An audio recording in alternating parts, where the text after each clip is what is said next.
Oh my God. All right. Okay. Yeah. Mm-hmm. Yes. Yeah. Uh-huh. Yeah. Get it. What? Uh-huh. Yeah. All right. Welcome to Sentimental Fools. All right. Okay. Yeah. All right. Well, okay. Uh Today we're talking about some other media. Some other form of media that I love. DVDs, okay? I, like me, some DVDs, okay? Yes, I do. Um, I'll tell you a little bit about my relationship with DVDs, okay? I grew up in the 90s. I grew up with VHS, with tapes, with rewinding and fast forwarding tapes. That's what I'm talking about. And I like VHS tapes. I do. Uh, it's a little harder to keep a VCR working nowadays. Okay, they just their VCRs are excuse me, VCRs are they're fickle. They're they're pretty complicated machines, and they break, and nobody wants to fix them. People who do fix them are pretty rare, few and far between. It's not kind of hard to find sometimes. Um, so I have like like two or three VCRs that don't work, but I just keep them in hopes that I will at some point bump into someone who can fix a VCR at the same time that I have extra money for something like that, which honestly is pretty low priority. Okay, pretty low priority. Anyway, but yeah, so I grew up with VHS tapes, and I was there to see the birth, of DVDs. All right, and it was pretty exciting, right? Just skip chapters. Holy shit, you know? No more like fast forward into the part or fast forwarding through the previews or having to rewind it at the end, right? You put it in, you press play, it goes. It goes. Skip chapters, menu screens, DVD menu screens. What the fuck? You know, it's cool. And I think that that's a little bit of like a lost art, right? That like the DVD menu screen, that was an opportunity for creativity, right? Some DVDs they didn't do much. They're just like, yeah, here's a picture of the box art, and then here's play and select your chapters, right? But other ones, they was all crazy. It was like a whole experience, you know? It's kind of like you were starting to step into the film, with the DVD menu screen, So a little bit of a lost art there, but man, it's so fucking cool.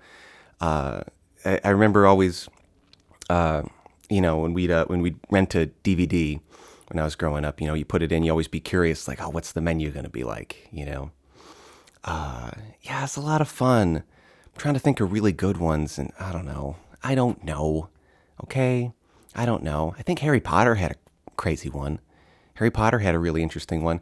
A little side note: part of the bonus features for the Harry Potter and the Sorcerer's Stone is like a full like interactive game where you go through the process of to preparing to go to Hogwarts.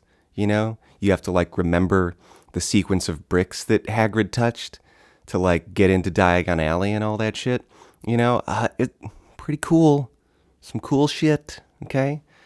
Um, and and yeah, so I saw the birth of DVDs, and it was very exciting, right? And so I got to experience a really good chunk of time when I was a little bit younger, with my family renting DVDs from Hollywood Video and Blockbuster. Um, I think, yeah, all the way up until they closed. I was renting DVDs for sure. Um, yeah, like at least until I went to college, and probably even into that. So like I don't know, like 2010, I was still renting DVDs, and then even after that, Okay. Um, I got to see the birth of Netflix. My family used Netflix for a little bit. It was pretty exciting. And I ain't talking about the streaming Netflix. I'm talking about that DVD ordering in the mail thing, which seemed really weird. At first, it was like, what? What? I don't get it. You're just gonna, you're gonna send me DVDs in the mail, movies in the mail, and then I mail them back. It seems weird. It seems like a hassle. It seems like, how do you trust that I'm gonna return them? Like it's just, it was weird. It was a little weird.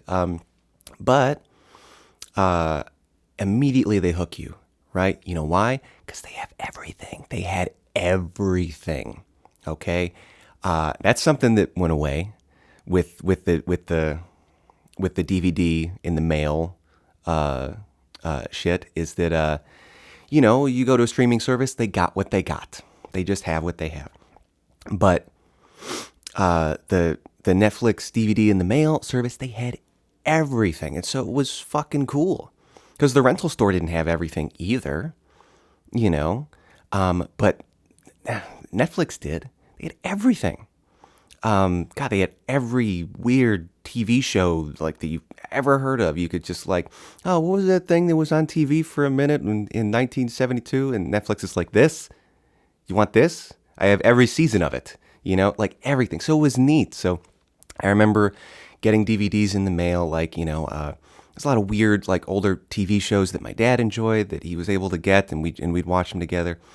Yeah, and then I didn't.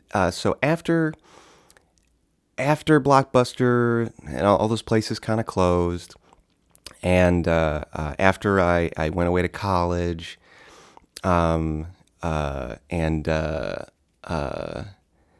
yeah, and I was away from the Netflix ordering. I didn't think about DVDs for quite a while. Right? They didn't really have value to me for a while. All right.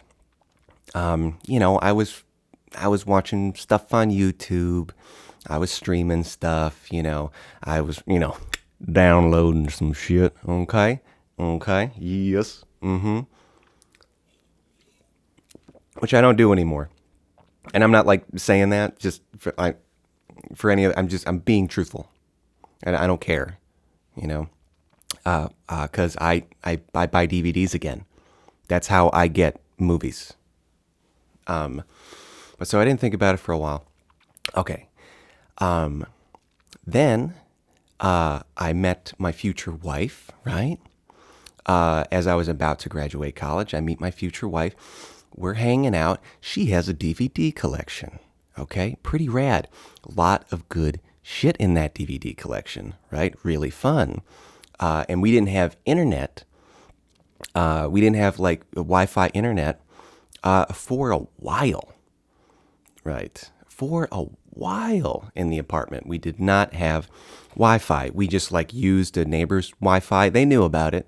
They were cool with it, God, not making a lot of money, son. God damn, not making a lot of money.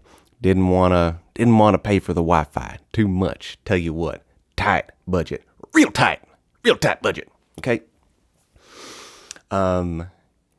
So we watched DVDs, right? And you know what? It was great. It was great. So a little love for DVDs starting to be rekindled. Okay. Okay. But still not to the level, that it's at today. The love was still not at the level that it's at today, right? Because there was a little dip in that, right? Where we were just streaming stuff too. Of course, everybody is and does and probably will, right? Excuse me. So we were just streaming stuff for a long time, and we'd still go back to those DVDs every now and again. Still go back to some VHSs. We have a few boxes of VHSs in the basement. Okay. But yeah, so a little bit of a dip, and then, so, gosh, I think, like, I think it was when I moved. Okay, so, yeah, yes. So when I moved to this this building here, this home, okay, when I moved here, we started going and checking out the thrift stores in the area. So I had always enjoyed going to thrift stores. I love clothes shopping at thrift stores, right? I love treasure hunting. I love the hunt. Okay, it's instinctual and I embrace it. Okay, I love the hunt. So I love going to thrift stores. But I'm very picky. I don't want you to think I'm just like filling my house up with nonsense from thrift stores. I'm very picky. Okay, I go to thrift stores. I either for something very specific that I need, clothes, and vinyl records, and now DVDs. So I always used to love whenever we go to the thrift store is just flip through all them vinyls. You never know. Mostly it's whatever. It's like it's polka, classical, which I found some killer classical stuff, but there's a lot of it. It's hard to, unless you have a really solid knowledge of classical music, it's hard to identify the gems. So there's a lot of classical, Christmas albums, and just usually they've been picked through, so it just filters out anything that might be interesting, But so I always loved doing that. But yeah, when we moved here, we started looking through the DVDs. I don't know I think something set it off. I think we noticed something. We're like, oh, we were like looking at the DVDs, like, oh, I really want that, and I forget what it was. I think something set it off, but oh man, it felt good, and this intersected with a time where I was starting to get, we both were, but I was kind of starting to get dissatisfied with streaming. I still do it. We still stream stuff. But it just the initial novelty, right, was starting to wear off. Okay. Just because, I don't know, they don't always have what you're looking for, so you have to rent or buy it on YouTube or Amazon anyway. I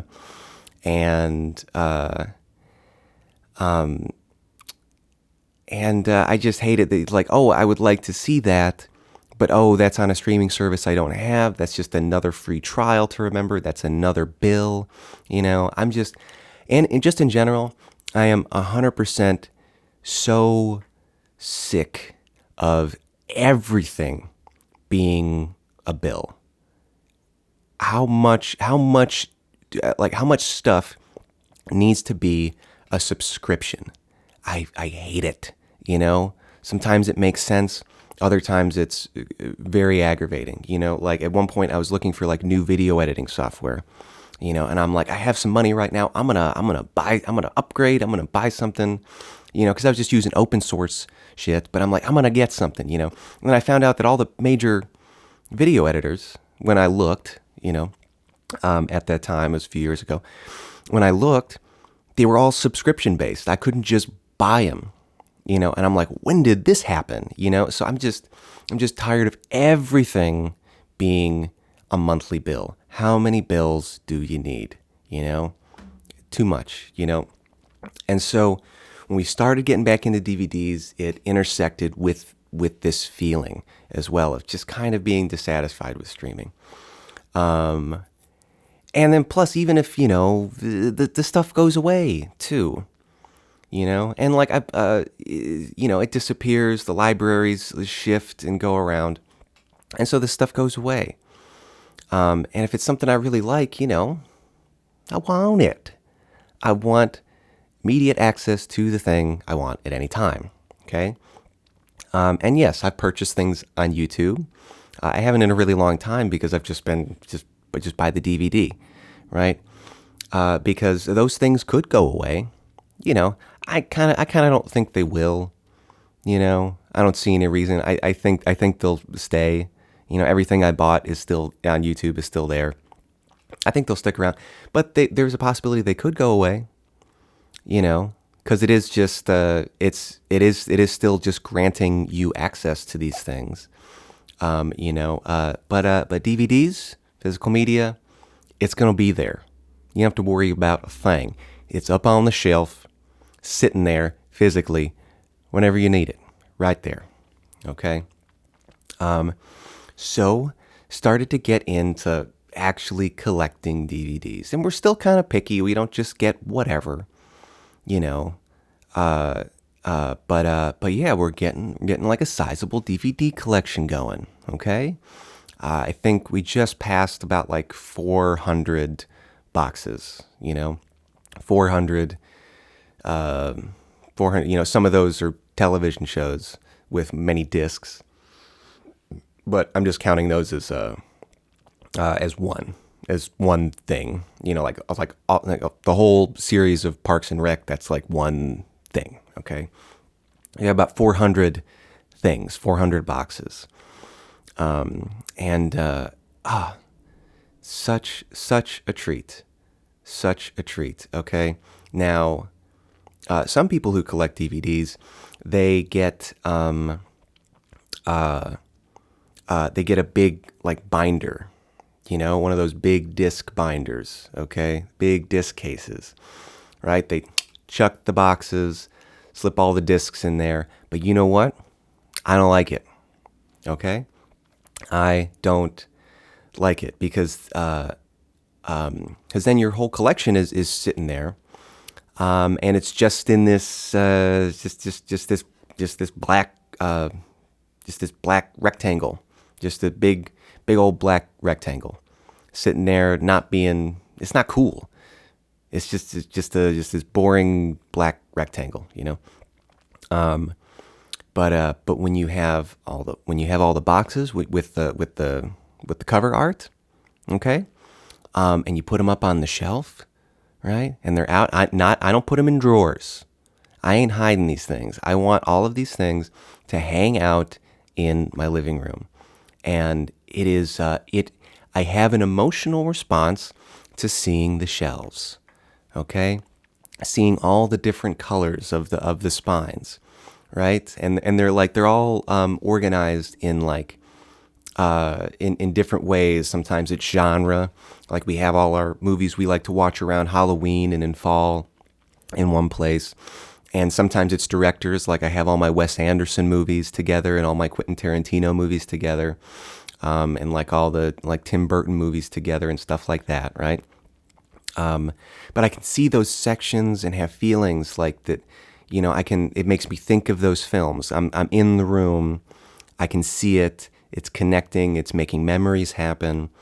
I think about the films, and even if I don't think about it, like unconsciously, I feel something, I feel the feelings of the films. It's a trip, and it's colorful. It brings a lot of color to the room.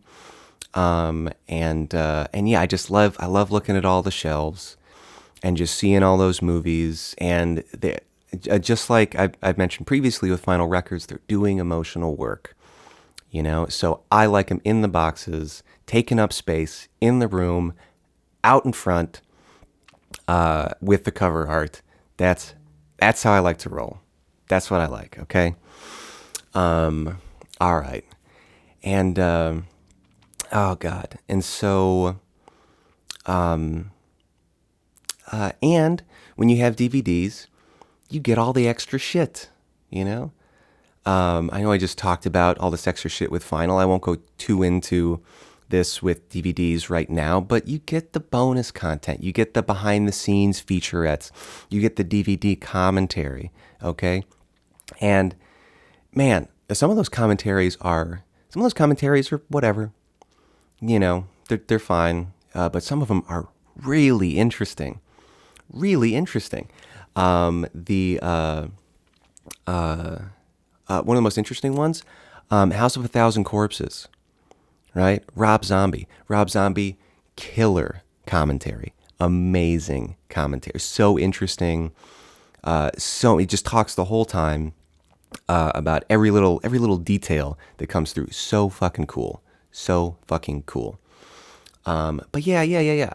Behind the scenes featurettes, commentary, deleted scenes, bloopers. People haven't. All of this has not been like uploaded to the internet. You know, I mean, a lot of it has, but not all of it. And so these DVDs, it's these are some of the only places you can see this stuff, and it's a lot of fun. And you get the DVD menus too. You know, fun stuff. Sometimes they're really really fun, and it just it helps set the tone for seeing the movie. Navigating that menu. Anyway. So what I really want to talk about today, all right, is I've picked out a few DVDs from my collection to talk about. Now, these aren't necessarily. I didn't pick these just because these are some of my favorite movies. These are some of my favorite movies, okay? But I didn't pick them just because they're my favorites. I picked them because there's something like interesting about them. There's something extra interesting about them for one reason or another. Like either like they're like extremely special to me and it just warms my heart to have them on DVD, or like I love them but I don't see them talked about a lot and I want to give them some love today.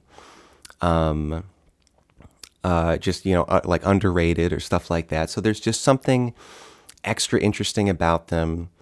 Because if I just picked my favorite movies to talk about, I would be talking about movies we've all seen, or at least I would hope you have seen these. I would just be picking like, The Mask and Dumb and Dumber and just these big movies that everybody knows. But I wanted to fill in some gaps and talk about some things maybe you haven't seen, maybe you haven't heard about, maybe you missed at some point, but that I have a lot of love for and that they're in my collection. And I'm very happy that they're in my collection, okay? So that's what we're doing today. We're talking about some of my favorite DVDs, but, not just my favorite DVDs, something interesting, okay? Okay. Yeah, I'm gonna wet my whistle. Wet my whistle, son. Okay? All right. Let's get into it. Okay? Let's get into it. Okay? I got a little stack behind me here. Got a little stack. Let's go on a little adventure together. All right?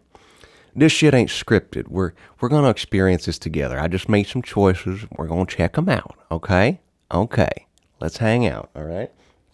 Let's hang out. Yeah, this seems like a good place to start. Let's start with this. Okay?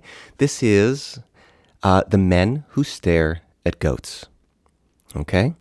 I love this film. It is, it's starring George Clooney, Jeff Bridges, Ewan McGregor, Kevin Spacey, right? Man, it's one of those movies that it's not often that I see a preview for a film that just totally sucks me in. Just 100% intrigued. Obviously there's previews and trailers that they're cool, but it doesn't happen all the time that like I see a trailer, I'm just like, excuse me? I have to see that movie. It doesn't happen very often. It really doesn't. But this was one of those times where I saw the trailer and I'm just like, I have to see what's going on with that. I have to see what's up with this film. And so I think I did go see it in theaters because, first of all, I'm a sucker for a title like that. It just seems weird. The title begs questions. You just immediately have questions. The Men Who Stare at Goats. Why are they staring at goats? Who are these men? What is the context of this? Where does that fit into the story? It's just, you gotta know. I had to know. And this is just a great example of just this movie is full of stuff that I am a sucker for. Okay, So not everybody's gonna like this, but I'm into all the things going on in this film. Okay, and by the way, I'll say now, this video is gonna be there's gonna be potential spoilers all over the place. Okay, I'm not gonna hold back. I'm just gonna talk about these movies, my relationship with them. I don't know. Yeah, it's just potential for spoilers from here on out. Okay. But yeah, I'm a sucker for everything going on in this. So this movie involves secret government operations, right? That's always fun. Okay. Now listen, I'm not into like secret government conspiracies and secret government operations in like a serious way. I just think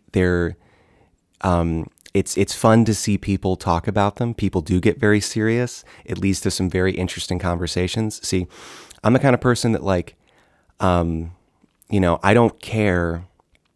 I don't care what, like, like what's right, like what the truth is. I'm just interested in the conversation that happens between people. That's what the interesting thing is to me. Like, like, oh, did we land on the moon? Did we land on the moon or didn't we? Oh, we need to know this. No, we totally did. Of course we did. No, come on. Did you see the flag? The flag's not. Why would it wave like that? I don't give a shit. Okay, I don't give a shit. What's interesting to me is the conversation that happens. That's interesting human behavior. That's fascinating human behavior. Watching those two sides argue, present like sensible arguments on both sides and like, going at it. And that goes for everything. So I just want to point that out. Like, I'm not into government conspiracies in like a real, I don't care. I don't care about any of it. I don't. I just like when people talk in interesting ways, when people interact in interesting ways, right? Anyway, I feel like that's important to mention. I don't want you to go all off with your own ideas about what I'm saying, all right? I got to define that shit, okay? So yeah, this movie involves, secret government operations, particularly like the whole MK Ultra, doing experiments with LSD, right? And Jeff Bridges plays a character who's in the military, and he realizes the potential. He has kind of like a spiritual awakening, right? Realizes certain things about the nature of the universe, the nature of ourselves, that kind of stuff. And but he's a part of the military, and so he's like, I wonder. I think there's a way we can use use this knowledge militarily, and so gets into like psychic warfare type stuff, right? Remote viewing,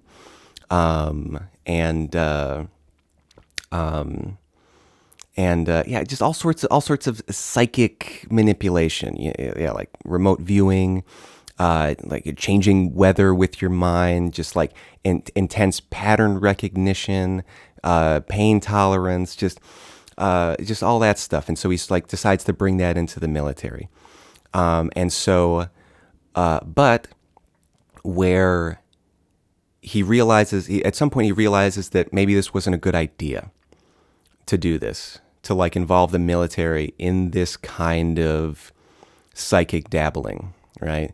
And it's when they try to see if they can kill someone, they can kill a living thing with their minds, and that's where the title comes from, because they don't test it on men, they test it on goats. They see if they can kill a goat with their mind, and so the men who stare at goats, they're staring at the goats, trying to see if they can kill the goat with their mind, and they're successful. And Jeff Bridges' character is just like, oh shit, like what have I unleashed upon the world? Like this is a problem. This doesn't, I thought this would work, but I think this is a bad marriage of things, involving the military with with the psychic powers, right? Okay. It's a lot of fun stuff because I like that shit too. I like the secret government operation stories. I love psychedelic stories. I love stories that involve like profound insight and awakening and all that stuff. That's all very, very fun for me, right? Tickles the old noggin. I love it. And then so we have Ewan McGregor's character that much later, after all of this stuff had occurred, like back in the 60s with Jeff Bridges' character and the MK Ultra stuff and all that, Ewan McGregor and George Clooney, who plays a character who was a young soldier who went through this psychic training, they meet up in the Middle East and they have a little adventure together, kind of slowly uncovering, and us as the viewer starts, slowly uncovering the story that happened in the 60s with this marriage between like the psychic arts and the military. God, it has a great humor to it. I think it has a great humor to it, and it has one of my favorite feelings in films where and this comes from George Clooney's character in particular, where the character seems to simultaneously know exactly what they're doing, and not know what they're doing at all. Just that perfect kind of like confidence in improvisation. And I'm not talking about as like an actor. I'm talking about like the actual character, that confidence in improvisation. Like, I do kind of have a goal, but I don't know exactly how I'm going to get there, right? I'm just going to like roll with it, and I just know that I will be able to handle whatever comes in front of me. Whatever comes next, I will be able to deal with that. And so it gives the film such momentum, in my opinion. Just this, the film flows with that feeling of just like, you can tell, like, even the character, he doesn't know what's going to happen next. But he just deals with it. He knows that he can adapt to the situation. And there's also a humor to it, right? It's not all just like a Superman type confidence that like I know that I can brute force my way through any problem. There's a humor to it, like it's a little bit of like that like drunken boxing. Drunken boxing is inherently funny to see. It's incredibly impressive and incredibly entertaining, but it's funny too. There's a humor to it, There's a non-seriousness to it, right? It gets results, right? When the drunken boxer fights in the film, he gets results. He kicks the other guy's ever-loving ass, right? But there's like a non-serious. He's like not. He does it. He's like he's not taking the fight seriously, but at the same time, like he's doing so well, So that's the vibe that this film has, and I'm a sucker for that. I am a sucker for that. So that's The Men Who Stare at Goats. Recommend it. It's a it's a little bit of a trip. It's a lot of fun. Ewan McGregor is fantastic. George Clooney is fantastic. Jeff Bridges, of course, he's the fucking dude, man. He's the fucking dude. And he's playing kind of he's playing like a character that's in a bit of the same wheelhouse as the dude. All right, and if you're not getting the Big Lebowski reference with what I'm saying there, stop watching this video right now and go watch the Big Lebowski. That should just be mandatory. Like if you're a human, just go see the film. But yeah, it's his character is in a similar wheelhouse to the dude. He's kind of like he has a bit of a spiritual philosophy, a little hippy dippy. He uses a similar voice, and so perfect for Jeff Bridges. Perfect for Jeff Bridges. So much fun. Anyway, yes, that's The Men Who Stare at Goats. I just don't. And again, I brought this up because I just don't hear it I don't hear it discussed very often. Seems like one of those films that it just kind of came and went. Like it came. I don't know how it did at the box office. I don't know how a lot of these movies I picked it at the box office. I don't care.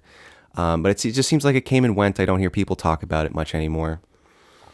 But it always holds a special place in my heart because, as I said, it's not very often that I see a trailer for something and I'm like, I have to see that.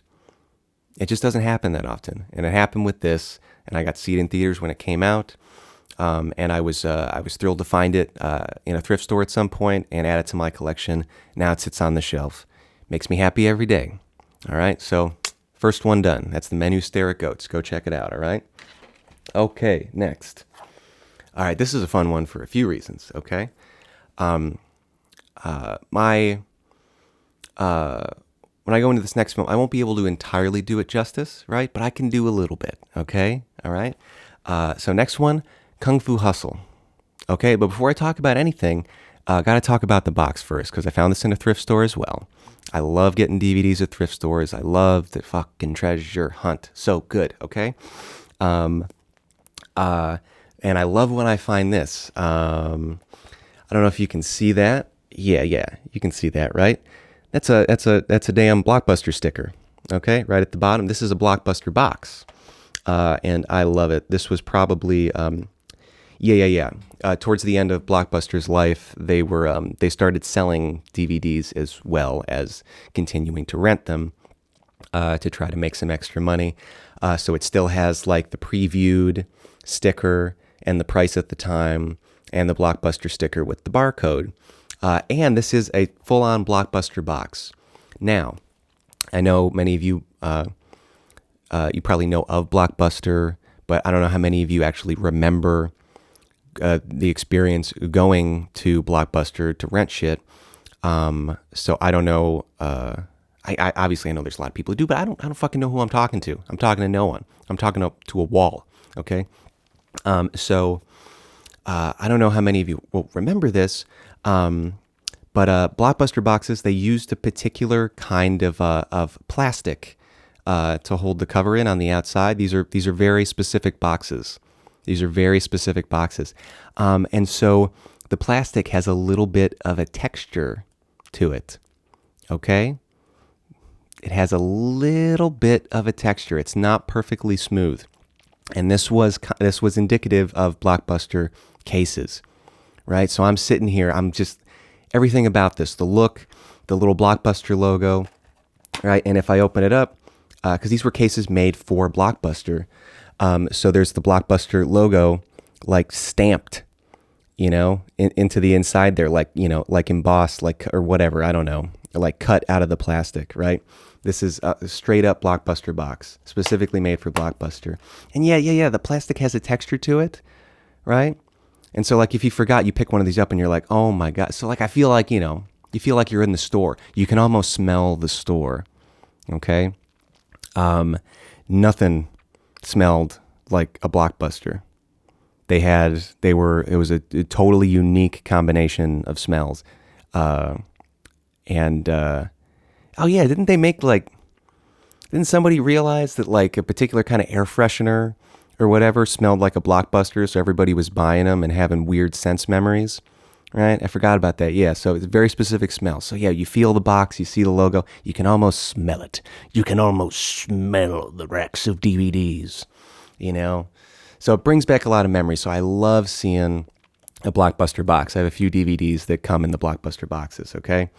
Okay, enough of that. All right, Kung Fu Hustle. Love at first scene. Every once in a while, there's a movie that it starts and right fucking away, I'm like, oh, this is one of my favorite movies. Just a minute, and you're like, oh, yeah, this is one of my favorite movies, for sure. I look forward to seeing the rest of my favorite movie that I haven't seen before, okay? Oh, man, okay, so, and now here's the thing, I'm in America. This movie is chock to the brim. With references to Chinese film history. Okay, like every it's essentially just like a tribute to everything that's amazing about Chinese film. Now, I don't have a lot of knowledge about Chinese films. Okay, and so I wasn't able to like realize that, you know, when I initially saw it. But yeah, I found out later that that's what the director was trying to do, just like pay tribute to everything that was good about Chinese film, and and oh my God, it's just yeah, it's incredible. It just had a style I had never seen before. The humor was, oh my God, the humor was perfect. The humor is perfect. Um, the dialogue is hilarious. The physical comedy is from another planet. The physical comedy, they use CGI for a lot of the physical comedy, but God, it's used perfectly. You know, a lot of times you see CG and it leaves something to be desired, you know. It takes away from the emotional impact of the scene. But in Kung Fu Hustle, not at all. They do it in such a way, they did it in kind of like a the physical comedy that's augmented with CGI is like it's like Looney Tunesy, you know? It's like just over the top, you know? So it just fits. And God, it has such like impact. You know, it was just done perfectly, and it doesn't take away. It really adds to it. And yet, this just, you know, it's one of those movies. It just has all these different things that I love. A great sense of humor, a really fun story, even a little bit of like emotions. Like the main character, he has like regrets about he has childhood regrets that get resolved by the end in a very fulfilling way. And there's a little emotion there. Yeah, humor, emotion, and then just amazingly choreographed fight sequences. You know, just classic kung fu fight sequences. So much fun. Now, I have a pretty high bar for kung fu fight sequences because I'm an enormous fan of Jackie Chan films, and he takes the fucking cake. Okay, nobody holds a goddamn candle. Okay, he just perfectly balanced fight scenes, incredibly impressive, wide angle lens, capture all the action, really doing that shit. Improvisation, you know, working with a team that you know, just improvisation. So I have a fucking high bar for fight scenes, but these are so much fun. You know, the big fight scenes, small fight scenes, every variety of kind of fight scene that you would want, you know. There's like a few kung fu masters in this tiny kind of like slum like housing project kind of thing, and they take on like, you know, 100, you know, 200 like, you know, members of the Axe Gang, you know, gangsters all at once. So like big fight scenes, killer one-on-one fight scenes with like with like these almost like mythical kung fu masters. Like there's this incredible scene where these two fighters they play a koto together. If you're not familiar with a koto, it's a traditional like a harp instrument. It's played across the lap. You would know it if you heard it. And they fight with music. They like summon like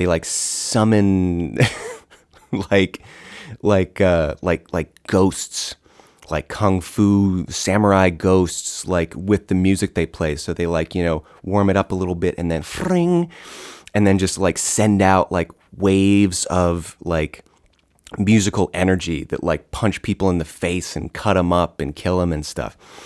And then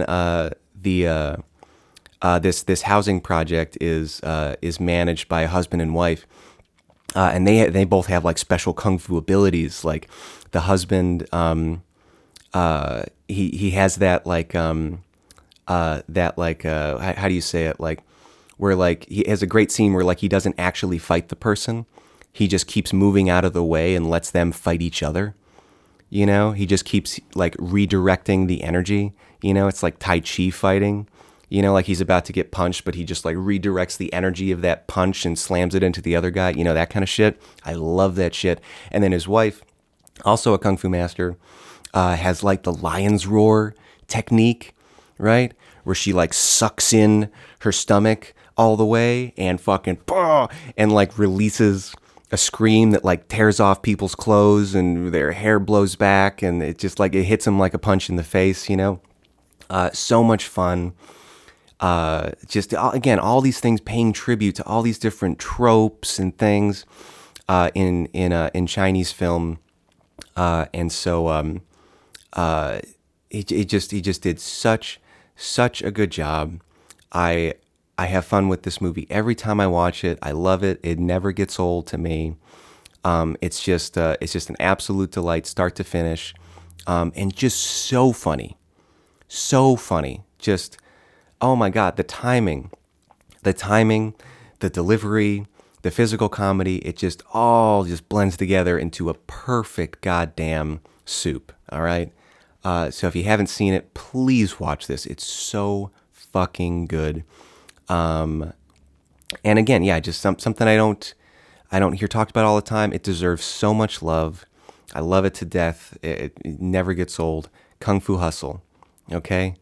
God, so much fun. And yeah, it has, you know, it has the tropes at the end. By the end, there's like a chosen one, you know, who defeats the main antagonist with a special technique he got from like a kung fu manual, you know, he like that they sell like on the street for like 5 cents or whatever. It's so much fun. It's so much fun. It's not taken seriously. It doesn't take itself seriously, but at the same time, it has such weight. Everything in this movie has weight. Just every line that's delivered is perfect, you know, in my opinion. It's excellent. So yeah, Kung Fu Hustle. There it is. Okay, next. Here, let's talk about this one next, okay? Okay, hold on. Hold on, dude. Okay. This movie is very special to me, okay? This is called Without a Clue. Okay? Without a Clue. Starring Ben Kingsley and Michael Caine. Michael Caine. Starring Ben Kingsley and Michael Caine. Okay? There are some men who just want to see the world burn. Burn. Okay. Anyway. So I never see anybody talk about this. Okay? And it's so fucking good. I never see anybody talk about this. Now, this was a film that was introduced to me by my father. This was something he saw when it came out, and it held a special place in his heart, and he shared it with me, and I took to it as well. It was you know, my dad would show me things. It was kind of like lessons in comedy. He would like we'd watch things together. He'd point out like why that's funny. You know, what about that was funny, and they became like inside jokes and things like that. So, you know, childhood memories, bonding between father and son. But regardless of any of that, such a fun film. Okay, I'll tell you a little bit about it. Michael Caine plays Sherlock Holmes. Okay, Ben Kingsley plays Watson. And I'll also tell you, I'm a sucker for Sherlock Holmes. That was another thing. A love for Sherlock Holmes was passed down to me from my dad. But I love it. I love the aesthetic of that time period. I'm a huge sucker for just the clothing, the city streets, the vibe of London in that time. Huge sucker for that aesthetic. I love it. And yeah, a sucker for Sherlock Holmes. Just the I always love those stories, you know, where the main character, he just sees the world. He sees the world in a different way, right? And that can cause some problems, but when embraced and worked with right? It has some, it leads to some fantastic benefits. It becomes like a superpower, right? And funny side note, Sir Arthur Conan Doyle, the author of Sherlock Holmes, didn't he wrote the first one? People loved it, and he's like, God damn, he didn't want to write the rest. It was one of those things where he's not passionate about it, but people loved it so much, he just had to keep doing it because there was a demand, and none of his other books made him as much money as that, so he just had to keep doing it. And I think he killed him off at one point, and people were so upset that he's like, "Oh, God damn it, fine." They like started to like boycott the publication that Sherlock Holmes was released in, because he killed Sherlock Holmes. It was like the movie Misery, just on a scale of a whole goddamn country. Whole goddamn country was just like, you can't kill her, you can't do it. You gotta bring back cockadookie Sherlock Holmes, that kind of shit. So he brought it back. He's like, Jesus, fine. But anyway, regardless, just I'm a sucker for the character. What can I say? I love that people still try to bring him back in different ways. I just love the vibe, and yeah, it's so much fun to see somebody who just sees the world through a drastically different lens. Just attends to so many more details than other people do, and because of that, is kind of an eccentric. Always been a sucker. So anyway, spoiler alert again. It's a little bit of a gimmicky film, but it's done so well. And so here's the gimmick: is that it's actually Watson who is the intelligent, detail-oriented, intuitive genius, mystery-solving genius. But for one reason or another, I kind of forget why. Like, they kind of gloss over why he did this, but he didn't want to. He like had solved a mystery for Scotland Yard, but he didn't want to reveal that it was him, because I guess he didn't want all the attention at that time for some reason, and so he hired an actor to say like, oh, it was him. He hired an actor and invented a character to say like, oh no, I didn't do it. It was this guy, just to throw the attention over there. So Michael Caine playing Sherlock Holmes, he's just an actor, and he's also a drunk and kind of a womanizer, kind of crass, right? Not very perceptive, right? Not Sherlock Holmes at all. And so that's the gimmick, is that Watson's actually the smart one. Watson is the guy. And it just, they handle it well. There's so many gags done around that, and they all hit. They're all so much fun. And it's Michael Caine and Ben Kingsley. Two goddamn legends, man. So good. So good. Just two goddamn legends doing like a comedy, right? And it's so tasteful. It's so tasteful. It's that kind of comedy that comes from when you take it serious, and it's so good. They're so committed.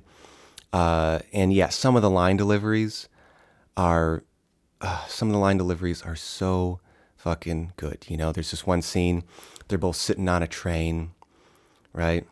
In one of those classic, awesome fucking European train cars.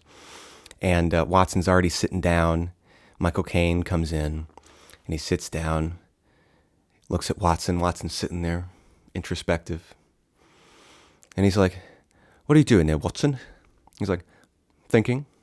He's like, "Okay. Okay. I'll think too."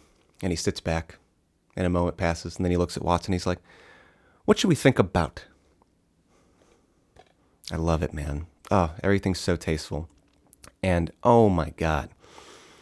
Oh, just through the roof British. Through the goddamn roof British. Some of these characters are just like the Britishness is just like oozing out of their faces. Just they're practically just overflowing, exploding with Britishness, and I love it. It just puts a smile on my face when I see it. Just exuding, just oh my god, just absolutely off the charts British. It's so much fun. And yeah, the overarching story is pretty fun too, but there's just so many good moments, so many good scenes. I never hear anybody talk about this. It is such a hidden gem. If you like Sherlock Holmes at all, if you like Michael Caine, if you like stuff from this time period, if you like comedy, watch Without a Clue. Okay? So much fun, such a hidden gem. Okay? And means a lot to me. All right? Okay. Okay. This is another film that my dad turned me on to. Okay. So it holds that place in my heart as well. But another movie that it was for a good reason. It's so much fun. We're looking at Thick as Thieves. Okay. Thick as Thieves with Alec Baldwin. Okay.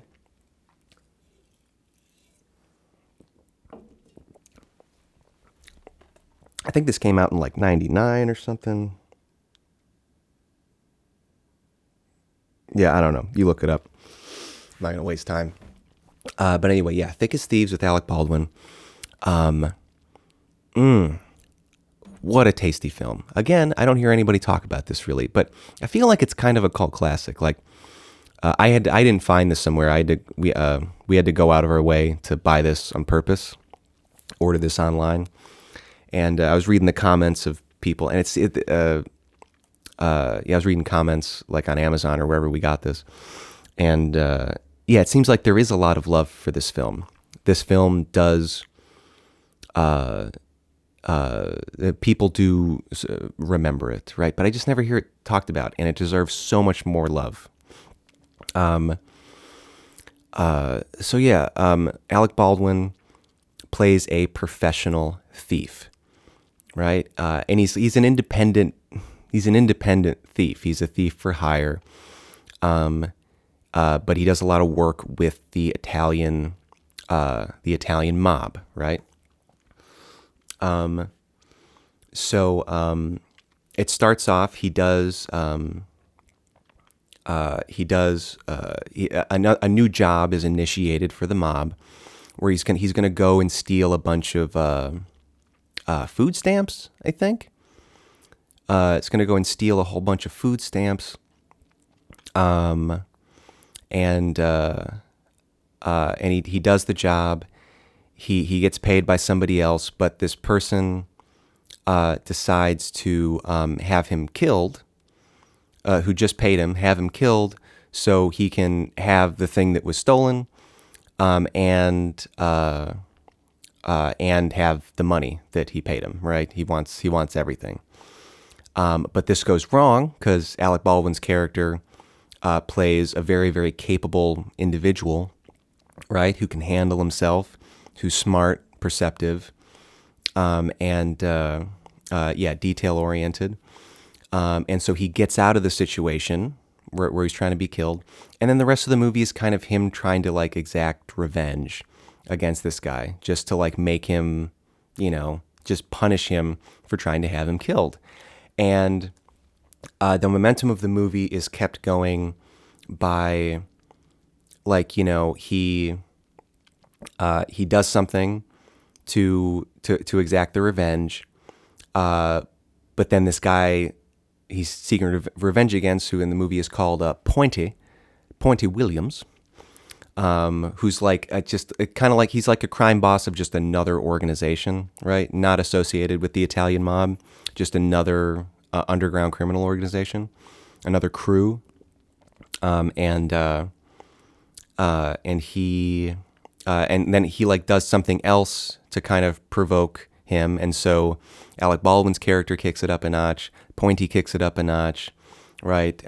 And it kind of comes to a head at the end, which I won't give that away because it's a perfect. The ending it's perfect. It's one of my favorite types of endings for a film, and I won't give that away because it's so much fun. But yeah. Again, this is a movie that is very funny, but kind of without trying to be too much. The humor that is there is dry as fuck, man. Just toasty dry, and I love it. Oh my God, I love just a little subtle dry humor. Like I love the humor that just comes from just a particular line delivery, you know? Like that's why Napoleon Dynamite was such a sensation and why it was so funny, because the humor in that, right? It's not like they're saying jokes, right? It's just the line delivery is humorous. And like that's why that movie's funny. It's just the way that they say, "Your mom goes to college," you know. Just the way that they say it is humorous. And so in Thick as Thieves, we have that dry as hell. Humor is so dry. But yeah, just the line deliveries are just so much funny. Just one character saying, "You gonna finish them hash browns?" I know it seems out of context, but it's so good. That's where the funny is in this film. And there's some situational stuff too, but that's a lot of it just in the line delivery. You know, he comes in, "What are you doing, pointing?" "I'm just looking at these swatches." Like, God damn it, so good. So good. And then also a little thing, this movie, this is where I fell in love with Brazilian jazz and like lounge jazz, right? That kind of cool, soft, underspoken jazz, that smooth shit, that cool shit. Because this movie's full of it. Because Alec Baldwin's character has a huge love for that kind of music, for jazz, lounge jazz, Brazilian jazz, and vinyl records. So there's a whole scene where he's like, in a record store with a little flashlight in his mouth and little white gloves, like closely inspecting a record, pointing out a very small imperfection and getting a discount, because he's a professional thief. He's extremely meticulous, so it's not just thrown in there. He's this fun, kind of complex character, right? He's a professional thief, but he also loves this music, and he loves his dog, and so it's more than the sum of its parts, right? He adds up to be such a fun character, and mix in this dry humor, and these situations where Alec Baldwin's character, and Pointy Williams, they're like interacting, but like not in person, right? They're affecting each other's lives heavily, but they don't meet until the end, So much fun. Can't recommend this enough. Probably one of my favorite movies in my whole collection because it means a lot to me. Because again, it reminds me of my father. But it's also just so good. And again, I don't hear anybody talking about this, and it deserves so much love. Okay, so Thick as Thieves, give it a watch if you like. Like movies that came out later that kind of have a similar vibe to them, or like Ocean's 11. Okay, kind of similar. I like this a lot more than Ocean's 11. Not to diss Ocean's 11 at all. When that came out, it was wonderful. Everybody in it was so good. But a kind of similar thing, like dry humor, but in the world of like underground crime. But yeah, very, very special. Janine Garofalo is in the opening scene. A very, very funny opening scene. Make sure you're quick so no one sees you. All right, I know it doesn't make any sense at all, but go watch the movie. You'll laugh your ass off, I'm telling you. Okay, Thick as Thieves. All right, let's go to the next one. I'm going to take a goddamn drink, son. Okay. Okay. Burn After Reading. Again, in a similar way to Men Who Stare at Goats. Men Who Stare at Goats and Burn After Reading, they're in a similar place in my brain. I think they came out a similar time. They both have George Clooney in them. I saw them both in theaters, and they were both movies that, again, I saw the trailer, and I was just like, God damn, I have to see this movie, just from the cast and what was going on.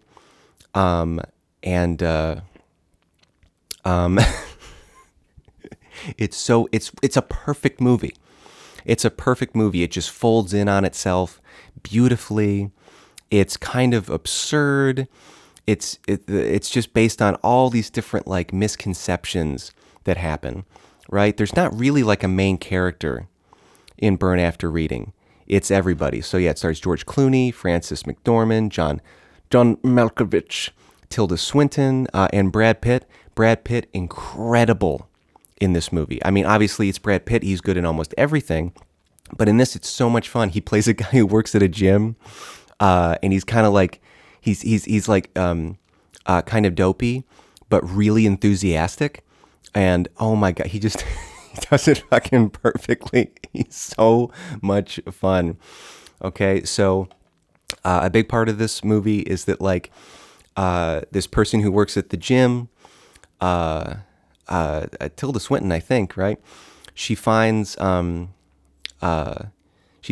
a CD left behind in someone's gym bag, John Malkovich's character, and it's just full of a bunch of like they can't tell what exactly is on it.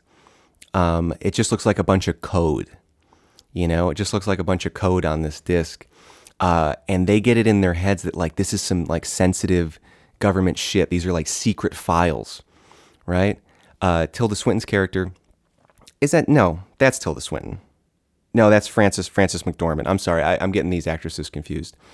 Frances McDormand's character. Yeah. Sorry about that. Yeah, she's the one who works at the gym. She finds the CD.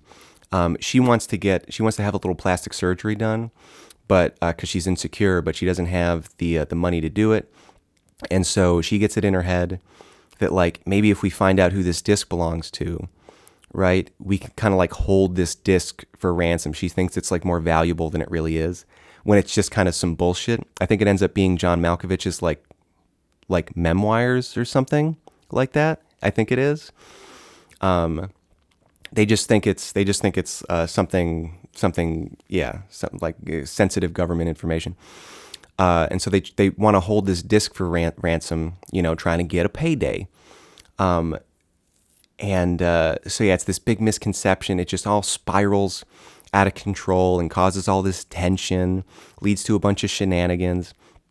And it's all all these characters' lives are intertwined in weird ways. Like George Clooney plays like a perpetually single person, right? Who like he can't get into a long-term relationship. He just bounces around. He's like great with women, but he just bounces around to lots of different women. And I think in general he plays like the character who like wives cheat on their husband with him. He's that guy, like he doesn't have like a moral problem doing that, and he takes advantage of like women like wanting to do something different. So that's kind of his character.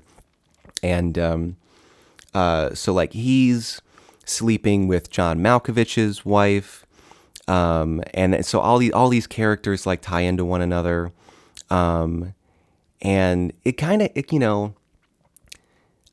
kind of has like kind of has a little bit of like the Big Lebowski vibe, where like you have all these characters that are interacting, but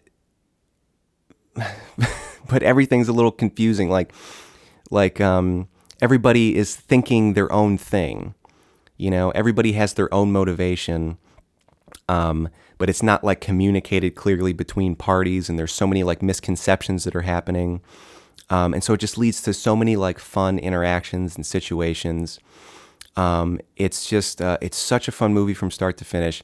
And I'm going to tell you the end of this one. I'm going to spoil this, okay? Because it's one of my favorite endings ever. I love it so much, right? So because John Malkovich's character, he does work for the government, right? But yeah, the disc was bullshit. It was just his like memoirs or something.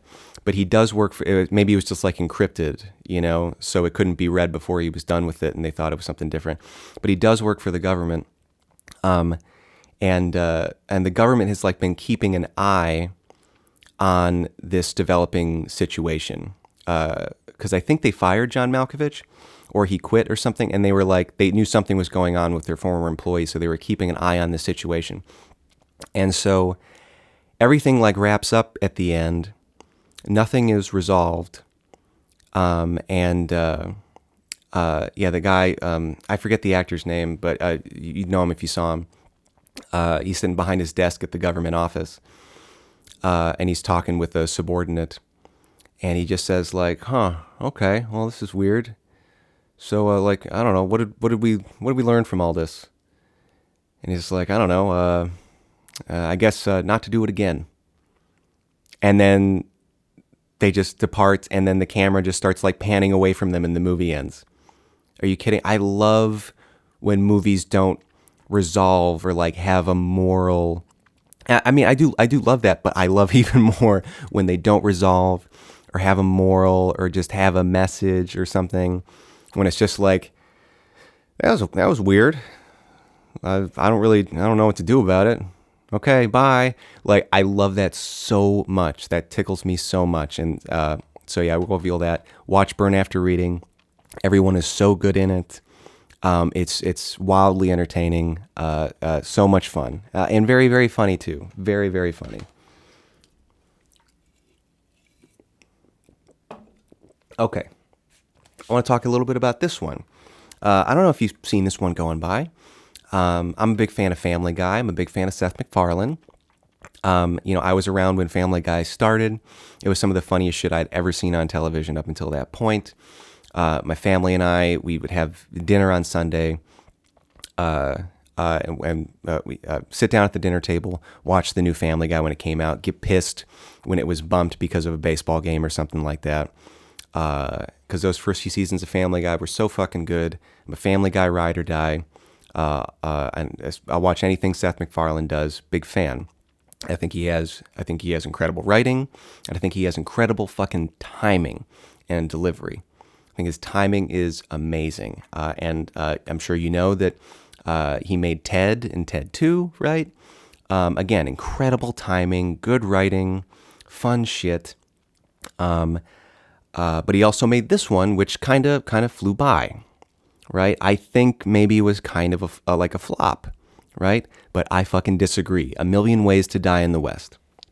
Okay, Seth MacFarlane made a Western, okay? All about how life on the frontier sucks ass, but that sometimes you can find beauty in places that suck. Or like beauty amidst adversity, right? Stuff like that. But you know what? How fun. I think this movie is so fucking fun. I think it's hilarious. Liam Neeson is in it, playing badass Clinch Leatherwood, right? The main antagonist of the story, the famous Western outlaw, right? But he's just using his normal voice, right? Which is perfect. And he takes it so seriously. It's wonderful. Which was great because they made fun of that in an old Family Guy cutaway where Liam Neeson's playing a cowboy, but he's using his normal voice. So it's perfect. And I love that Seth MacFarlane and Liam Neeson are friends. I love that so much. It's so fucking funny.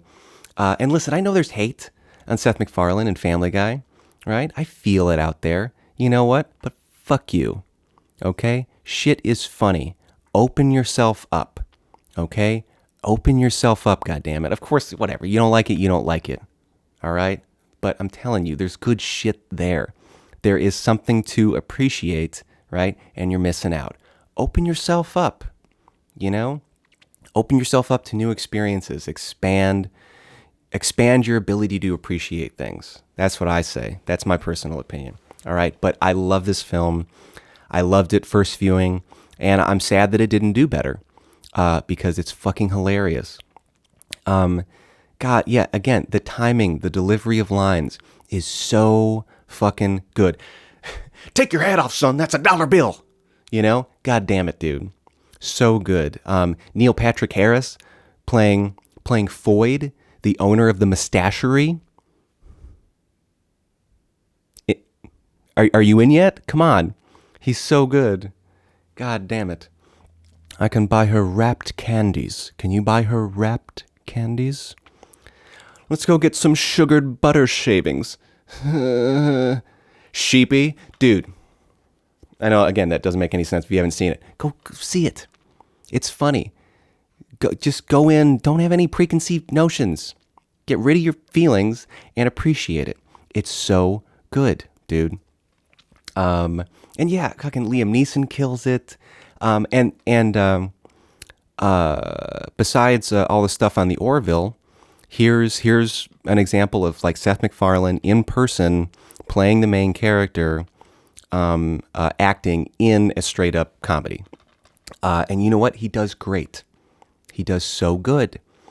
His physicality, his timing, his delivery, his facial expressions. He's even good at like emotional moments or just it's really good. He's excellent, you know? Like obviously he was like he like was in the room doing stuff for Ted and they CGI'd the thing over him, you know, but he's in person in this, in front of the camera all the way. And he does great. He's extremely talented and it's so fucking funny. So many good lines. My wife and I still reference this movie like all the time and make each other laugh. So highly recommend it. Don't sleep on it. Don't look it over. Watch it. It's fucking funny. Okay? It's so good. And oddly enough, I think I found that at a thrift store too. Oddly enough, what I also found at a thrift store, I had no idea, was a look at this, a novelization of A Million Ways to Die in the West. Right? And I read it. It's a short read.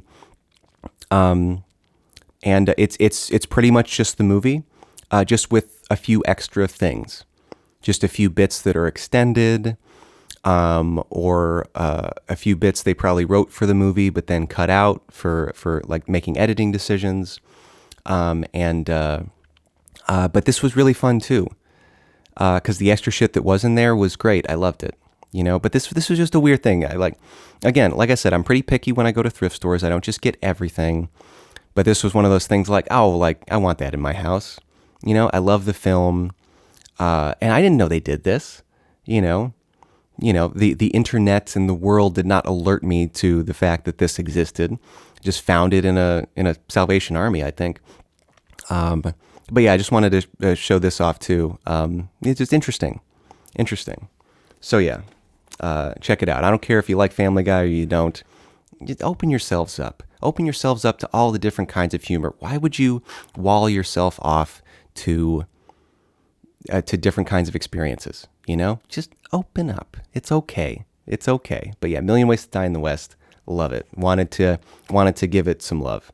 I think it's fantastic. I'm also kind of a sucker for like the Western aesthetic as well. I love a good Western. I really do. And they were very faithful to the Western aesthetic.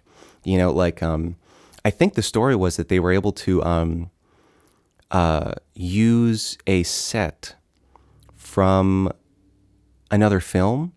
I think like another film had put together this Western set out in the desert, and they were like done, or they were taking a break or something, and they were able to go in and like use that set. These details aren't exactly right, but the gist is that they were able to like, go in and use this set. They had a lot of struggles, like fighting the weather to get good shots, and yeah, the weather was not cooperating. But they did it. They stuck with it, and they made a fucking hilarious film that deserves some love. So I wanted to mention that. Okay, now we're gonna do a twofer. Okay, we're gonna do a twofer. Muppet Christmas Carol and Muppet Treasure Island. Now, I picked these out. I'm sure a lot of people know about these, of course, but I picked these out because these are just, I'm just so incredibly happy that these are both in my DVD collection and just available for me to watch whenever I want to. Because just so many feelings in these, okay? So many feelings. Obviously, Jim Henson, which these were, I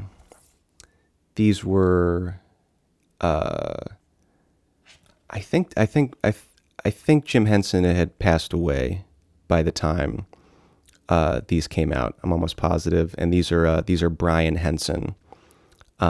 These are Brian Henson productions, but obviously Jim Henson is the fucking man.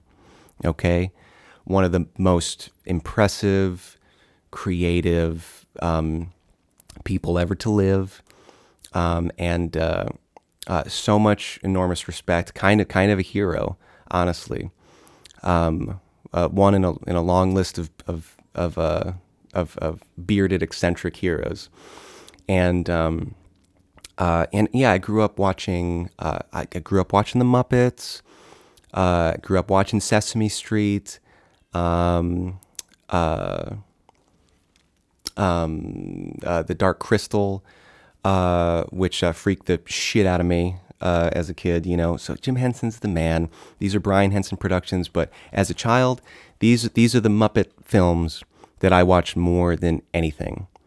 I love both of these so much, and so I'm just so incredibly happy to have them in my collection and up on the wall. All right, now, Muppet Christmas Carol, right, stars again Michael Caine as Ebenezer Scrooge. Bah, humbug, you know? Listen, there's been so many Christmas carols, right? And everybody who's into Christmas movies, they all kind of have their favorite Christmas carol. You know, some people like the Jim Carrey Christmas Carol. There's a whole history of Christmas carols made throughout time. My dad is extremely, like, picky. He's seen, like, every Christmas carol. He's extremely, like picky about his favorite. I forget his favorite off the top of my head. But yeah, everybody has their favorites, and this one's mine. This one's mine. Do I think Michael Caine is the perfect Ebenezer Scrooge? I don't think he's the perfect Ebenezer Scrooge, but he's damn good, and he's Michael Caine, and so he's just a treat. He's a treat. I think it's great. I think most of the time he is the perfect Ebenezer Scrooge. I think his revelation scene leaves a little bit to be desired, right? But it's still great. It's still great. Yeah, just, oh my God, the songs are unbelievably charming. The songs are so unbelievably charming for both of these films. And again, just the aesthetic, and all the Muppets are the perfect characters that they should be in the Christmas Carol story. And there was parts of it used to scare the shit out of me as a kid. Like when Ebenezer goes and knocks on his, or he goes and he's going up to his door of his home, and the door knocker becomes the face of Jacob Marley and comes at the screen. I used to have to leave the room every time that happened. It scared the shit out of me as a kid. And just Gonzo and Rizzo is like the narrators going through the story. So good, dude. So charming, so sweet. You know, everything that the Christmas Carol should be. A little funny, but charming.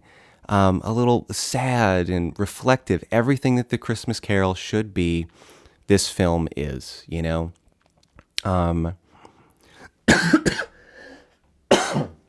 Pardon me. So it holds such a special place in my heart. It's my favorite Christmas Carol. It's 100%. We watch it every year at Christmas. Excuse me.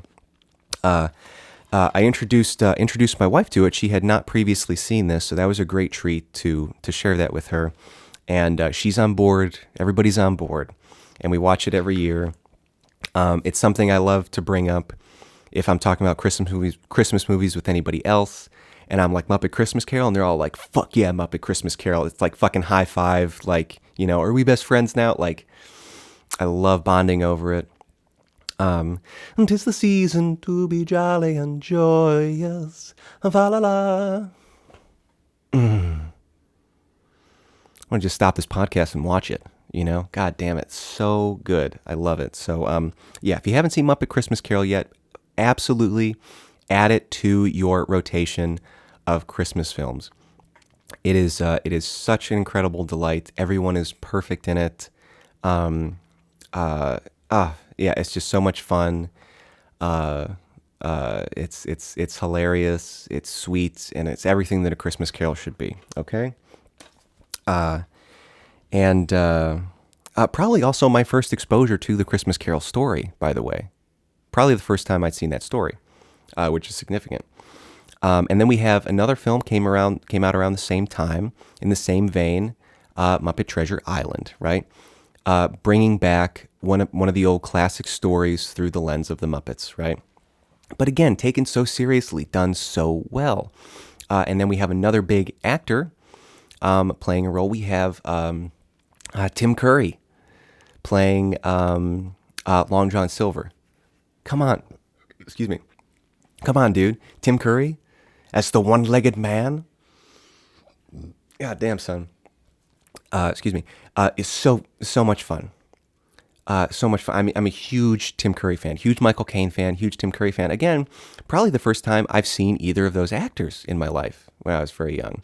This was my introduction to Tim Curry, and Muppet Christmas Carol was my introduction to Michael Caine, which I'm a ride or die with both of them forever.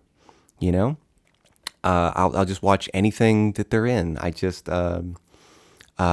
They're so much fun. They're so charming. They take things so simultaneously, that perfect balance of serious and not serious, right? That's my favorite thing, when somebody strikes that balance between like really, really caring, but like not holding it too tightly, just the perfect, just right in between. So good.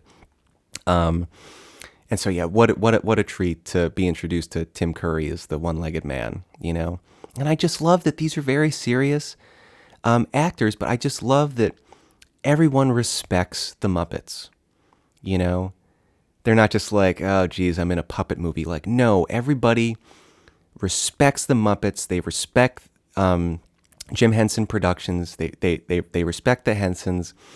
And they take it serious. And this goes for every Muppet movie. Nobody's like acting any less seriously or taking, using any less passion because they're talking to puppets, because it just was so clear how much the Henson production, how much passion and love they put into what they're doing, everything they did. It was just obvious, and so they always received respect, so it's so great. And again, so the Muppet Christmas Carol I watched more around Christmas, but this I watched all fucking year, all the time.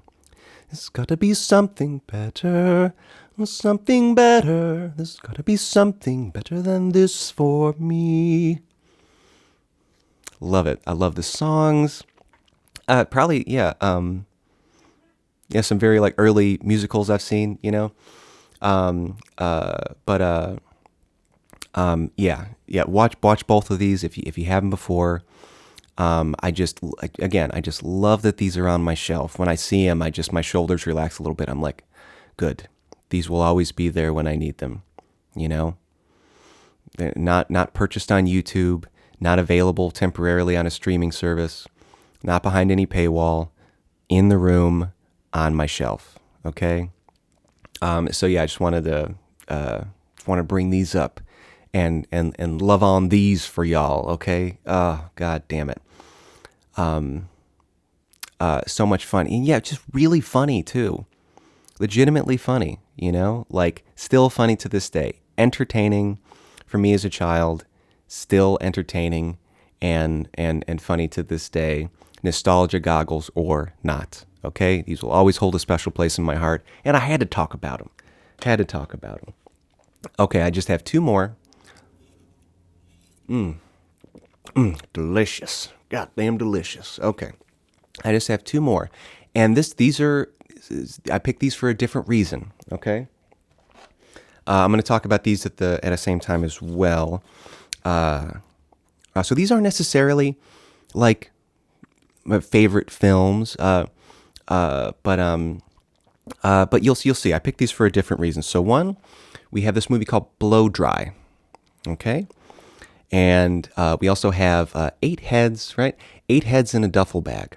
Okay. First of all, I thought this was interesting. And I feel bad. So when I get DVDs from the thrift store, I clean them. I like wipe off the cases because it's a thrift store. You get just whatever you get from a thrift store, you get it home, you wash it. You wash the furniture, you wash the clothes, you wipe things down, just to be safe.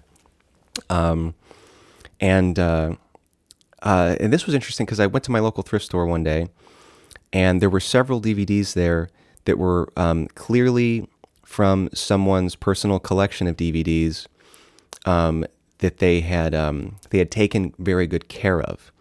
They were all in good cases, and this is one of them. And they were all in good cases. No damage to the plastic or the edges. You know, they were just sitting on a shelf, you know, being cared for. And they all had these golden stickers on them, which when I cleaned it, I didn't realize that it would kind of rub off. So I was a little sad about that.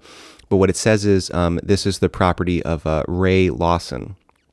And I think it even had like an address on it before it like rubbed off. I think so.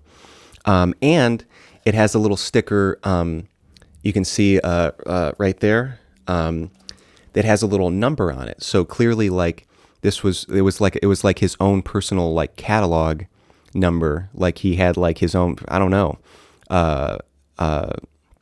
probably had like, you know, a list of like, you know, so he could find what DVD he wanted easier. And so that was really intriguing. And so I got a couple of the DVDs that were at the thrift store that day they were from the collection of Ray Lawson, because I was like, well, shit, if this is somebody who cared this much about maintaining and cataloging their films, he probably had some discerning taste in films. And so, because all the movies that were, you know, from this guy, I hadn't seen a lot of them. And I don't always get movies that I haven't seen before. You know, I'm a big rewatcher. I like going over things many, many times to find new things and also to learn more about myself, because even though the film doesn't change, you change. And so the experience of the film change, and it becomes a reflection of who you are and who you're changing. And and so that's how I roll. So I'm into it. But I thought, like, let me get a couple of these. This is somebody who clearly cared a lot about films, a lot about his DVD collection, a lot about his movie collection. Let me take a couple kind of recommendations from Ray Lawson, okay? So this is one of them. And I was kind of intrigued by this because it's from the writer of The Full Monty. I don't know if you're familiar with The Full Monty. A wonderful film. It's so unique. It's such a unique story. It's emotional, it's heartfelt, but it's also funny. The characters are good. It's cast brilliantly. It's an amazing film. Go check out that as well. But so this was from the writer of The Full Monty. I haven't seen anything else that person was involved in, right? And so I'm like, well, shit, you know, I was gonna get some of these anyway. Let me check this one out. And yeah, again, an extremely, I don't think it was like as impactful as The Full Monty, right? But and not that these things should be compared, really. But it was similar in the fact that it was an extremely unique story. It's centered around a hairdressing competition, right? That pitted the again, it's called Blow Dry, right? Which sounds like, you know, it's got this this woman on the front. It's called Blow Dry. It looks like a B movie porn, but no, it's a major. This cover is 100% not a good representation of the vibe of the film. I don't know, and like on the back too, I don't know why they were trying to like sex it up and and sell this with sex. The movie's not like that at all, at all. Just a miscalculation, in my opinion. But anyway, yeah, it centers around this hairdressing competition that pits the best hairdressers against each other in different events. Bill Nye, okay, Bill Nye, who you may know playing fucking Davy Jones from Pirates of the Caribbean, right? Or maybe you know him from Shaun of the Dead, playing Sean's stepdad, right? Absolutely legendary British actor, Bill Nye. If you're not aware of him, go. He's so fucking good. Experience him. He plays like the reigning champ of the hairdressing competition. He's the one that wins it every year. And so the movie got me right away. It like opens up and he's like Bill Nye, and he's not necessarily the main character, but he's a big part of it. The movie opens up and he's he's like in the middle of a competition, like pretty much about to win like last year's competition. He just like emerges into the frame with like a flourish, and he's got big poofy hair with glitter all in it, and like gold glitter all over his face, and like a black sports jacket with like big gold paisley swirls. And it's Bill Nye just looking around, just serious, like, you know, about to win the competition. And I'm like, okay, yeah, I'm in. Let's go, you know? And, you know, the movie was pretty good. It was pretty good. No pun intended, didn't blow me away, right? But it was a lot of fun. And Alan Rickman was in it. Obviously, he's a goddamn gem. And if you're not familiar just with that name directly, it's Professor Snape. Okay, Professor Snape in the Harry Potter. Okay. Yeah, goddamn Alan Rickman. So much fun. And yeah, just an interesting story, a little bit of an underdog story. You know, yeah, we've seen these movies based around competitions. You know, it's always about like kind of like the underdog, beating out like the reigning champ who does whatever it takes to keep his legacy going. The reigning champ, all they care about is their legacy, and all they care about is winning. Where the underdog, they want to win, but they're always more focused on like passion and family and connections. You know, they're always just like more grounded. And that's the same kind of thing that's happening in this film. And it's done well. And again, it's very unique, you know? It's a movie about, you know, like, before I've seen this film, I don't know if hairdressing competitions are real. I didn't look into that. It's certainly never something I thought was even a possibility of occurring. Never thought about it. So yeah, it's a very unique setting and context for a film. Good actors and actresses. And yeah, it was fun. It didn't blow me away, but it was fun. And the reason I'm talking about it is because I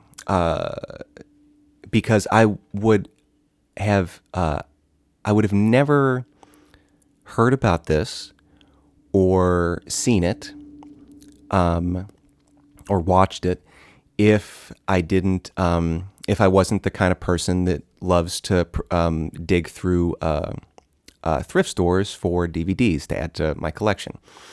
And so that's another thing that DVDs can kind of inspire. Because if I saw this go by on Netflix or Prime or whatever, all I would have seen is probably this cover art and the title, and I would have just blown right by it. Again, no pun intended. I can't stop with this shit.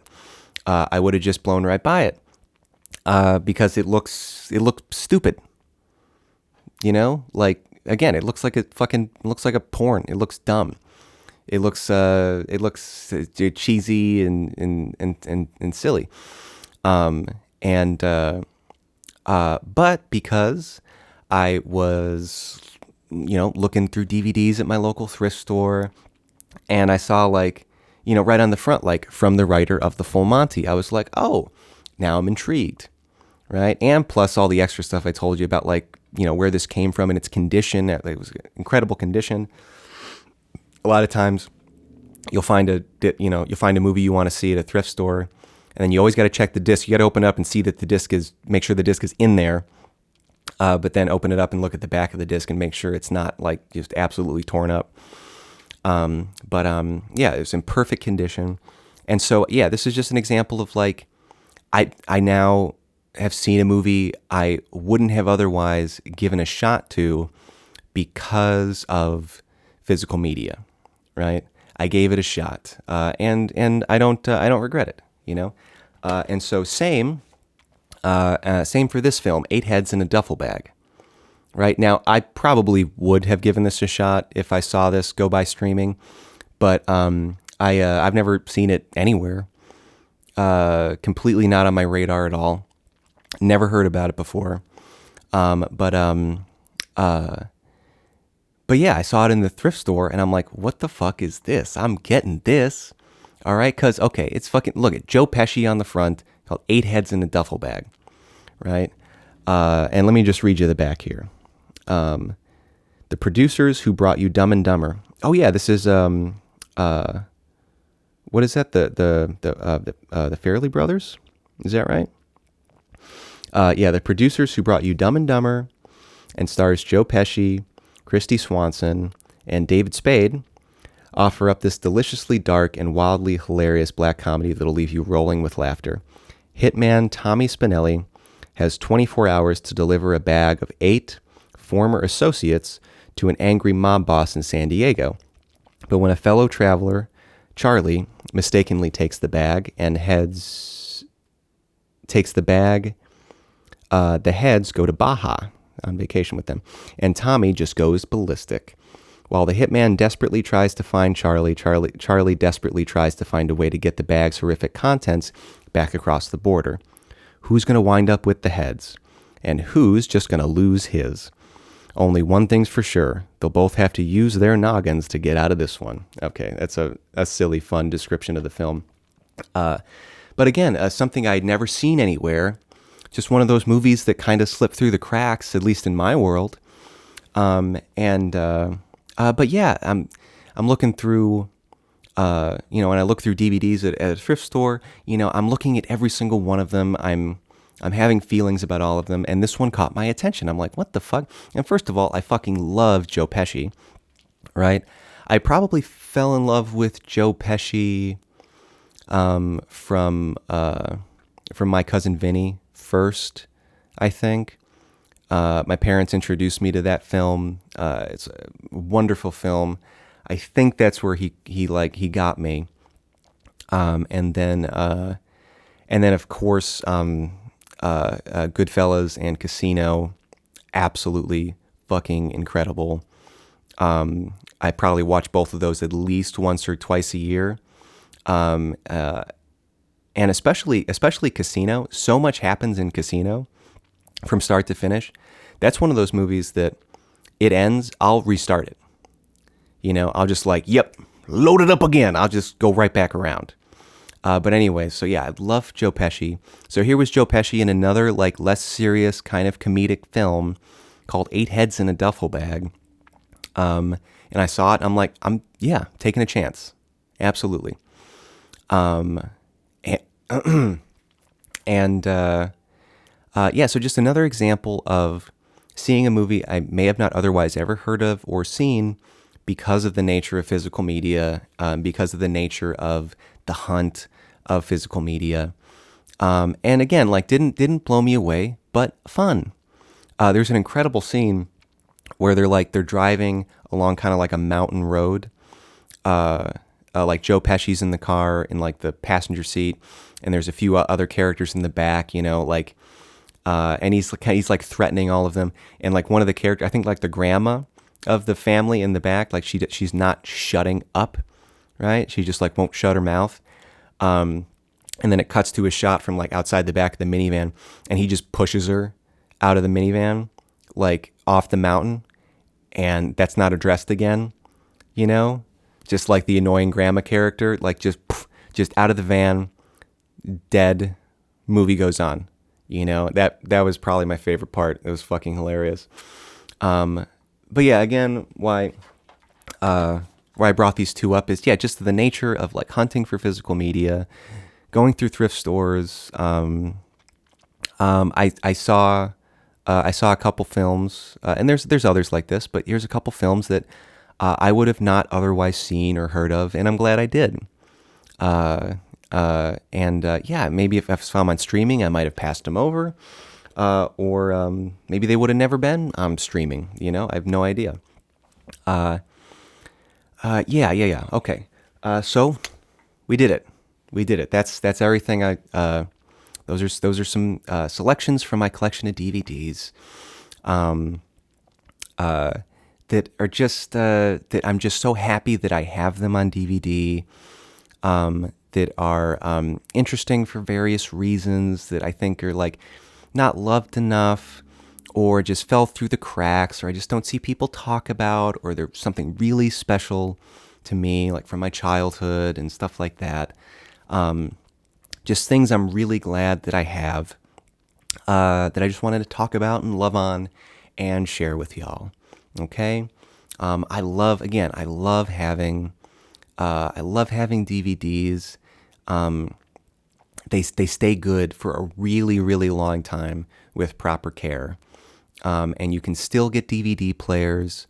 They're not terribly expensive. You can get DVD players, shit, if you have an old PS2 laying around, you got a DVD player, you got an old PS3 or an old Xbox 360, you can play some DVDs. I love seeing them in the room with me. They remind me of my favorite films. And there's something, and I feel different starting a movie on streaming and putting in a DVD. It feels different. It always feels a little more special and intentional to put in a DVD. Like every time my wife and I sit down, we always watch something while we eat dinner and stuff. And whenever we sit down and we're like, oh, should we watch a DVD? There's a little bit of excitement. It feels a little bit like a special thing because it's kind of becoming a special thing. Anything to make the process of taking in art, music, films, books, more intentional. Any of those more intentional ways of doing it, it's exciting. And I'm really glad that both my wife and I got back into it. We love going to thrift stores together to look through DVDs, or like, we think like, oh, it's been a while since we've gone to that thrift store. Let's go back and see if there's any new ones there. We love looking through them together. We have a lot of crossover in the movies that we enjoy, but then there's certain things that we have our own sensibilities, and so we know like, ooh, I know that's on her list. I know that's something that she wanted to see, and she knows like, oh yeah, this is something he wanted, and so yeah, we just stand there just like with our heads turned to the side, fucking up our back, looking at the DVDs, going through everything, checking the discs, and it's so much fun. And it's an affordable thing to collect too, because you go to thrift stores most of the time, they're like $1 a piece. You spend $1 and you have a movie forever. Pretty fucking sweet. And yeah, it's fun to take care of them. Respect the films. We love movies so much. We're both rewatchers. We rewatch these things over and over and over again. And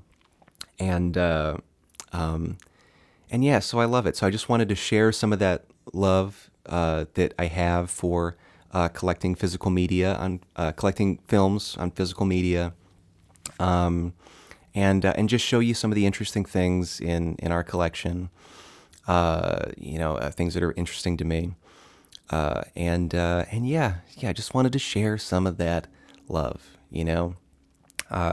There's just something nice, We even have like a little stand that we can like put the box in. Like we put in the disc and then put the box in the stand next to the television, kind of like the Now Playing, you know. And there's certain things like we always watch the bonus features afterward. Like when we watch every time we watch the Dark Crystal and Labyrinth, we watch the behind the scenes featurette after the movie's done. And yeah, sometimes we check out the DVD commentaries together. It's just it's so much fun. It's still a fantastic way to watch movies. It's a fantastic way to for sure own a film. For sure fucking have it. Okay. And yeah, it's just they're great conversation pieces. You know, it's so much fun. I love it. Just absolutely genuinely love it. And I just wanted to share some of that with you today. And I hope you have fun, man. Hope you have some fun looking at this shit. And I hope you go out and watch some of these. I hope you maybe some of them you haven't heard of before, and you check them out and you have yourself a good old goddamn time. All right. Especially Without a Clue and Thick as Thieves, incredibly slept on in my opinion. Please go and check those out. Give them the love they deserve. Okay. All right. Okay. We did it. All right. Okay. All right. Again, if you stuck around this long, thanks for pant load. Guys. Okay. I appreciate you. All right. Okay. All right. Again, this has been Sentimental Fools. All right. Always more to come. I'll have a new episode coming out every Tuesday at 8 a.m. Every Tuesday at 8 a.m. you'll get another Sentimental Fools, me talking about some bullshit, okay? I hope you like it. I'll see you on the next one, okay? I'll see you on the next one, okay? I do, I'll tell you this before I go too as well, okay? If you do want to, I know on this channel I've had some dips and shit because life is complicated and it's hard to be consistent, but I'm determined to be at least consistent with these podcasts. This is something that I have the ability to be consistent with. I'm always going to be making music in the background, making original music, doing other weird shit in the background, some other video ideas, mostly just music. And other weird projects, hey, don't tell anybody. I wrote a book, okay? Okay? It's not out. I ain't gonna tell you much about it right now. More on that later, but I'm always doing other shit, but I can't do it on a regular basis. I can't promise that every year, like, I'm gonna have, like, a new album. I can't promise that. It takes a lot of fucking work. I don't know. I never know how long it's going to take me to finish it. And I have a full-time job, and I have a life. I have other priorities. But I can do this consistently. So I'm 100% determined at this point to deliver these episodes on a weekly basis, and I will continue to do that. If you're at all interested in helping to support me, I do have a Patreon. Okay, I do have a Patreon. But I don't have time to make the Patreon extra special, to like offer extra special shit on the Patreon. So I'm keeping it, I don't have fucking time. So I'm keeping it really simple over there for now. There's all that is available on there is like the $1 a month tier. That's it. If you feel like supporting me, making these weekly podcast episodes, and just in general, like supporting me as I do all these things I do in the background, making albums, making singles, writing, coming up with video ideas, all this other shit, then that's a good way to support me at this time, is just go on there. It's just $1 a month if you want to. No pressure at all. I'm going to continue to do this no matter what. This is what I do, okay? But I just thought I should mention it. Now that I'm getting in gear, releasing shit on a regular basis, okay?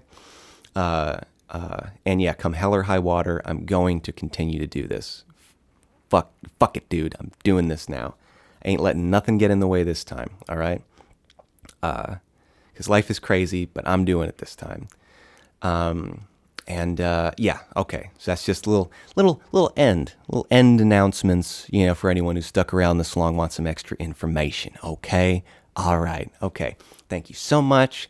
Hope you had fun talking about some of these films and stuff. All right, just wanted to share some passion with you. Okay, I appreciate you. Let's end it there. All right, more to come soon. I'll see you on the next time. All right, bye. Bye. Bye. Enjoy your day. Enjoy your day, all right? Take it in. Take it in. Breathe in the smells. Smell your day. Hear your day. Feel your day. Bye. Bye. Bye. Slow down. Slow down, right? Feel your feelings, okay? Stop. Take in the nature, right? Step outside of yourself and appreciate the absurdity of the situation that you're in, regardless of the situation. It is absurd. Bye. Bye.